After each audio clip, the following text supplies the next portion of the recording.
Bonjour à tous, merci de nous rejoindre ici sur Sciences Po TV pour ce nouveau numéro de la team. C'est la première de notre chronique Destination Rio. On vous emmène dans les coulisses du sport français pour découvrir les sportifs chances de médaille pour les prochains Jeux Olympiques. Ce sera à Rio en août. Et on vous emmène ici dans un lieu un peu particulier, c'est la salle d'armes de l'INSEP où l'équipe de France d'escrime de fleuret masculin et féminin nous a fait l'honneur de nous recevoir. On prendra tout à l'heure une leçon d'escrime avec Astrid Guyard, 4e des derniers Jeux Olympiques. Et notre invité aujourd'hui, il est 3 fois champion du monde, c'est un des plus grands palmarès français en fleuret. Il nous fait l'amitié de répondre à nos questions, ancien numéro 1 mondial. Notre invité aujourd'hui dans la team, c'est Erwan Le Péchou. C'est un clan français meurtri que l'on avait laissé après les Jeux Olympiques. 0 médaille pour l'escrime, la débâcle française laisse la plupart des tireurs KO. Grande restructuration après les Jeux, filles et garçons s'entraînent désormais ensemble sous la houlette de Franck Boisdin, ancien médaillé olympique. La team est allée à la rencontre de cette équipe de France en route pour l'or olympique.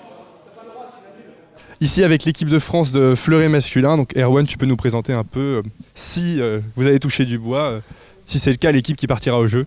Donc actuellement là c'est l'équipe de France qui a été plusieurs fois médaillée dans les grands championnats. Julien Mertine, droitier, bon technicien, très bon équipier sur les épreuves par équipe. Voilà, qui a été champion d'Europe, champion du monde l'année dernière et il y a 2 ans. Jérémy Cadeau, gaucher. Lui il joue que sur la chance, mais bon il s'en sort bien. Non je plaisante, non, super. Non, super tireur qui est dans les 16 meilleurs mondiaux, qui a fait champion d'Europe l'an dernier.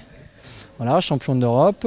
Et Enzo Lefort, un grand droitier qui a fait 3e au championnat du monde il y a 2 ans, champion du monde, champion d'Europe par équipe, et qui a fait les derniers JO à Londres avec moi. Donc voilà, donc a priori j'espère que, même si j'adore les autres du groupe, mais je pense que c'est l'équipe la plus compétitive. Donc j'espère que ce sera l'équipe qui ira au jeu. Il nous reste encore 2 épreuves. Donc voilà. 2013-2014, les années de la Renaissance, filles et garçons décrochent respectivement l'or et le bronze au championnat du monde. De très bon augure pour les prochains Jeux Olympiques à Rio en 2016. On en parle, mais l'escrime, qu'est-ce que c'est exactement? Petite leçon spéciale pour Sciences Po TV et la team, leçon d'histoire et de pratique, avec Astrid Guyard, vice-championne du monde et 4e des derniers Jeux Olympiques, et c'est Lionel qui s'y colle. Donc en escrime, il y a 3 armes. Il y a le fleuret, que je tiens dans mes mains, l'épée et le sabre. Alors l'arme la plus connue, la plus simple, c'est l'épée, c'est l'arme des duels, donc c'est le premier qui touche qu'à le point, parce que c'est l'arme où quand on touchait, on tuait son adversaire, et on peut toucher partout. Premier qui touche, à le point, il peut toucher partout. Ensuite, on a le sabre. Alors là, le sabre, c'est l'arme des cavaliers. Donc ça veut dire qu'on était à cheval. Et pour toucher à cheval, le plus simple, c'est de trancher, donner un grand coup. Donc on touche avec le tranchant de la lame et on peut toucher que le haut du corps parce que sinon on coupe la tête de son cheval et après il marche un peu moins bien. Et donc la 3e arme, c'est mon arme, c'est le fleuret. Donc on touche avec la pointe. C'est une arme très légère en fait qui a été inventée pour éviter que les épéistes se tuent à l'entraînement. Donc c'est une arme dite mouchetée avec une pointe au bout, qui est plus maniable, et donc c'est une arme technique où on va toucher finalement que le buste de son adversaire, et pour avoir le point, à la différence de l'épée, il faut être l'attaquant. Donc du coup voilà un fleuret, donc je vais te proposer de le prendre en main. Alors pour le prendre en main, tu vas mettre le pouce le long du pommeau, 2 doigts devant le premier ergot et 2 doigts derrière, en fait c'est ce qu'on appelle, voilà, et tu passes ta main là, hop, voilà, et tu vois, on le tient un peu comme un pistolet en fait, donc c'est une prise en main qui est assez stable, on a pas mal de force, et t'as vu c'est léger en fait. Ouais.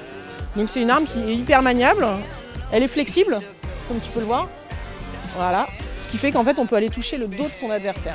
Donc en donnant un petit coup de fouet, la lame va se courber et on va pouvoir toucher le dos de son adversaire.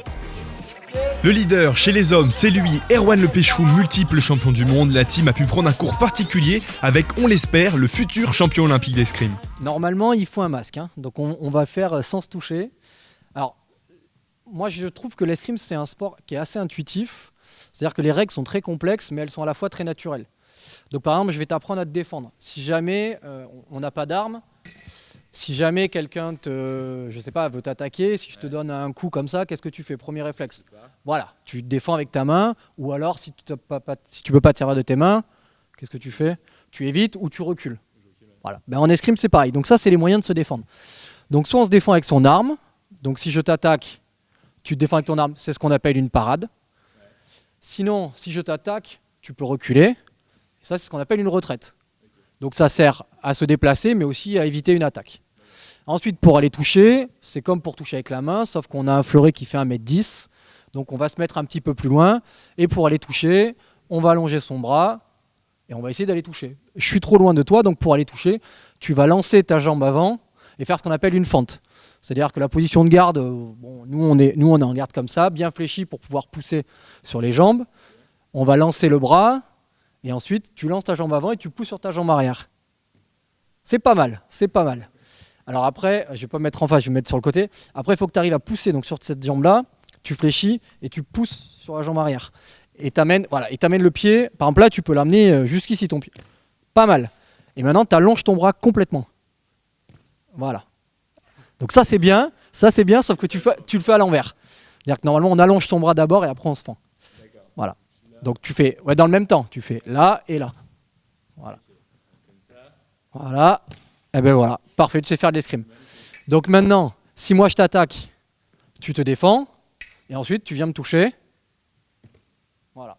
Bon après, normalement il faut un masque, donc on va éviter de se toucher. Le salut, on va joindre les pieds comme ça, angle droit, et on fait ciel, vie et terre.